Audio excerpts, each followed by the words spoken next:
Most companies have an aggressive and effective safety program. Safety is everyone's business. In fact, safety is good business. Because safety affects all employees, it is a program that is critically important to employers. The government may provide guidelines for compliance, but it is the individual employee who is most capable of ensuring his or her safety. Poor work posture, workstation arrangement, and office safety can mean the difference between a job that is enjoyable and productive and one that is a nightmare for the employee and unproductive for the employer. In this short training program, we're going to discuss only one part of a good safety program. It's called ergonomics. Ergonomics is nothing new, but there have been a number of improvements and advancements in the study of ergonomics in recent years. This program will help you control your safety at work much better. A substantial number of American office workers may be at risk of developing some type of ergonomic disorder due to their exposure to ergonomic hazards in the workplace. In recent years, there's been a significant increase in the number of occupational ergonomic disorders reported. This poses a serious problem for exposed workers and their employer. What is ergonomics? Ergonomics is a fancy word for the science of arranging and adjusting the work environment to fit the employee's body. It has been called human factors, but let's just stick with adjusting the work environment to fit the employee. Various authors define ergonomics as discovering the capabilities and limitations of the human body, the art and science that addresses workers' job performance and well-being in relation to their job, tasks, tools, equipment, and environment, the study of the relationship between people and machines or between employees and their environment, the study of the interaction between the worker and the process at the workplace. How does compatibility between the work environment and people influence safety? Since accident statistics have been maintained, we've learned that most causes of poor productivity, poor quality, illness, and accidents are due to human error. Equipment, objects, and environmental characteristics influence human behavior. Optimal performance is obtained when products, equipment, workstations, and work methods are designed while keeping human capabilities and limitations in consideration. Controlling workplace hazards can take many forms. Ergonomics and industrial hygiene are closely related. The following in order of precedence are the types of workplace controls typically instituted to reduce risk to employees. Engineering controls, workstation design, equipment selection and design, operation modification, administrative controls, training programs, job rotation and/or enlargement, task pacing, policy and procedures. Personal protective equipment, wrist supports, back supports, eye protection, gloves. Each person is different with different body shapes, heights, and reach capabilities. In short, since we can't change most of our physical characteristics, the work environment must adjust to us. This is basis of office ergonomics. Most of the injuries typically associated with poor ergonomic conditions include tendinitis, carpal tunnel syndrome, and tension neck syndrome. Musculoskeletal disorders can begin as mildly aggravating, and with the continuance of bad habits, may quickly progress to be debilitating. Muscle pain and discomfort in the back and shoulders are also typical of poor office conditions. What is carpal tunnel syndrome? Carpal tunnel syndrome, or CTS, is a specific, severe, and debilitating form of MSD, which is described as a squeezing of the median nerve as it runs into the hand. The nerve is squeezed by swollen tendons surrounding it as they cross through a bony passage or carpal tunnel at the inside of the wrist. What are the symptoms of CTS? Symptoms include tingling of the hands and wrists, tightness, discomfort, stiffness, soreness, or burning in the hands, wrists, fingers, forearms, or elbows.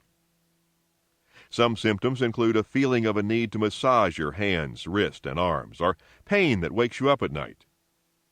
Clumsiness or loss of strength and coordination in the hands also can be symptoms. What should you do if you're experiencing symptoms of CTS? Actually, the first thing to do is correct your work or typing technique, work posture, and make sure your workstation is positioned properly and adjusted for your body size, height and arm reach, and overall comfort. Reducing the amount of force and repetition associated with your work will also help reduce injuries. Job enlargement is another way to reduce strain on the body. In other words, if you rotate the type of work you do with coworkers, you can do different types of work that exercise different muscle groups and bones. Plus, it might make work a little more interesting. And as always, good work habits should correct the majority of the problems.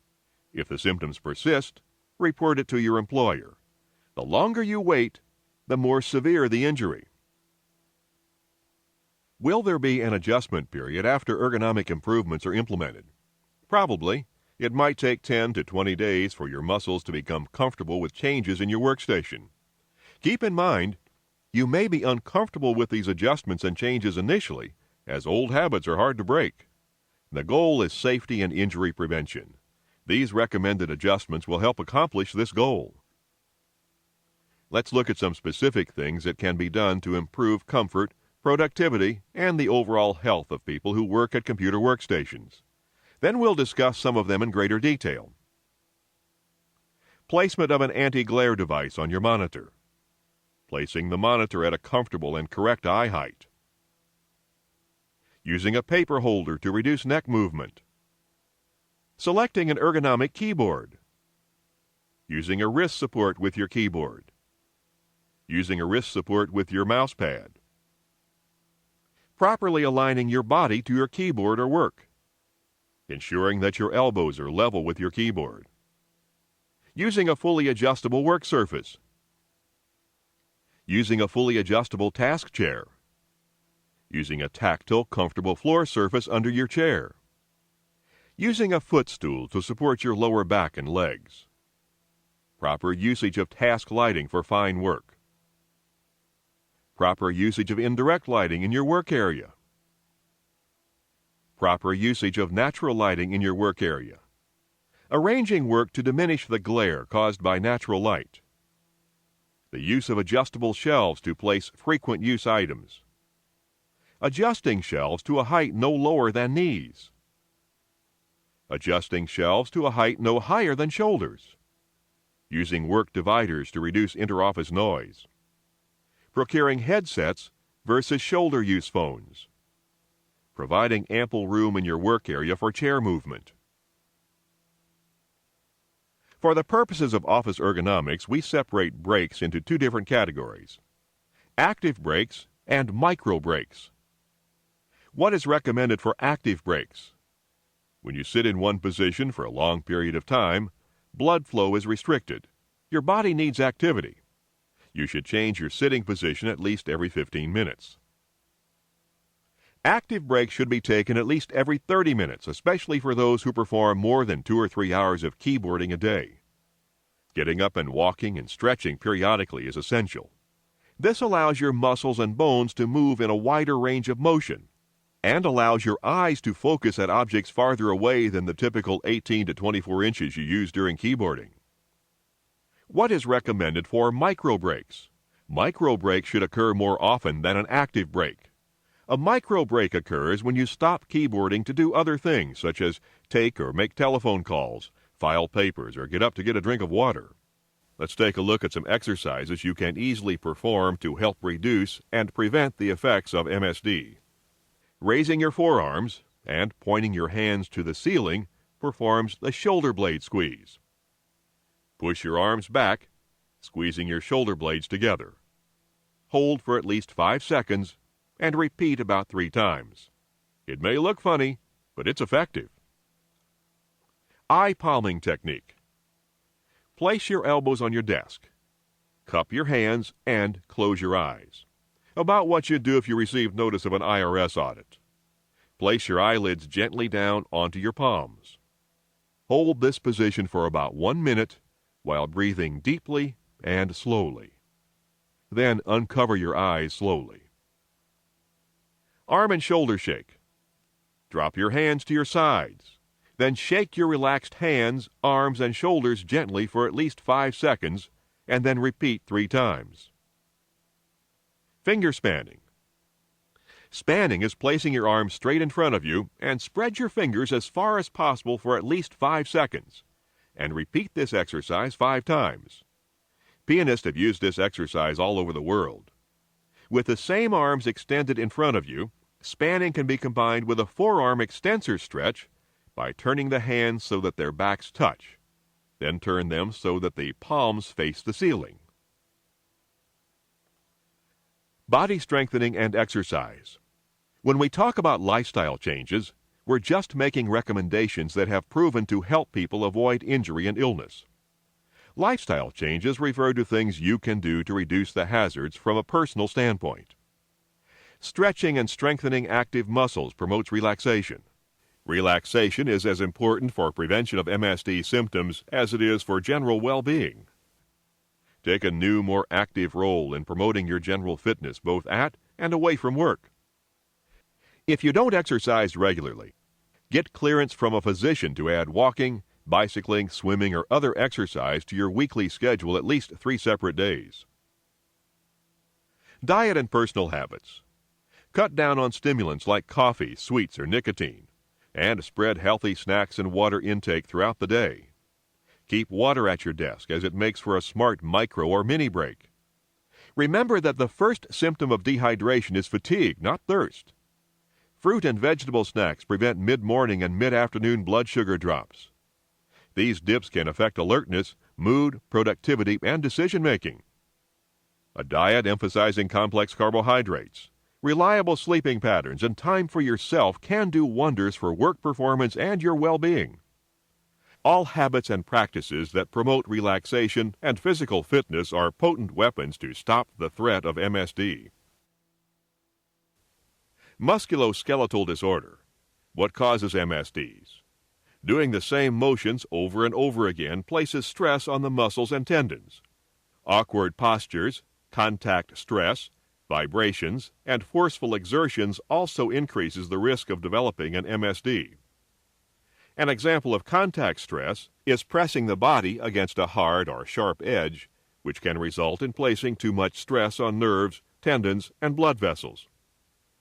Operating vibrating tools such as sanders, grinders, chippers, and saws can lead to nerve damage.